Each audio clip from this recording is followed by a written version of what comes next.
Bamyan is known for its beautiful landscapes. It is where nearly 20 years ago the Taliban destroyed 2 ancient statues of Buddha, which had been the largest in the world. Here, people in the cities and villages suffer from drug addiction. Local officials say there are about 50,000 addicts and people affected by addiction. Head west into more rural areas and you find drugs even more prevalent than in central Bamyan province. The Juarez district is where most of the villagers use drugs. The long drive to get there winds through scenic landscapes and rutted roads. Juarez district is surrounded by green hills and valleys. People in this remote area live in poverty. They lack the benefits of modern society like good schools, clinics, or hospitals, and technology. The sun shines brightly this morning in Bamyan village. Here, everyone, young and old, including the men, women, and children, are drug addicts.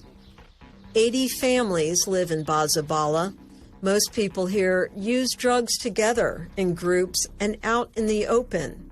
The lives of the villagers revolve around smoking drugs. When they have it, they use it. When asked why, they mention many reasons, like this 18-year-old man. The reason I became addicted to drugs was unemployment and poverty. I went to Iran, far away from home. I was unemployed and the situation was bad, so I got addicted to drugs. So when I returned here, I thought that the situation will be better. The situation is bad here as well. I have been using drugs for almost 15 years. First, I used heroin. Now I'm using crystal. It affects the children too. Parents not only use themselves, but also give drugs to their children. In addition to heroin, opium, and crystal meth, the addicts of Bamyan are also familiar with other drug options like tramadol tablets. It is a cheap alternative to heroin and opium.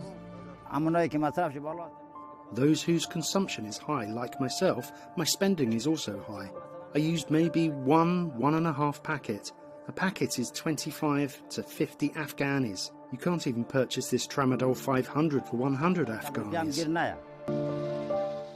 In Pajandor village, women are also drug addicts. In many families in the area, they use drugs with their husbands and children. This is Fatima. She has been addicted to drugs for 30 years. Fatima, her husband, and her sons use drugs together.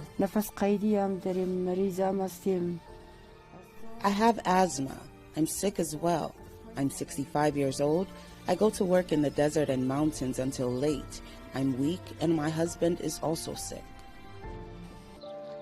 Villagers here work in farming and raising animals. Young people go to the mountains to collect grass for the animals, and the children are shepherds. The idyllic life of these villages is disrupted by narcotics brought in from neighboring provinces. Residents say they have repeatedly informed security agencies about the smugglers, but no action is taken. The villagers want the government's attention. They want help, and they want an addiction treatment center. There is only one 20-bed clinic in Juarez, which clearly lacks the ability to treat all the addicts in an area of tens of thousands of people. Local officials want more. Everyone is addicted to drugs. These people are all unfortunate. The reason is unemployment and poverty. Well, the government does not care about these people. I request from the government, the international community and human rights to build a hospital in the Shikwal area. The hospital should be 100 beds or so these people can be treated.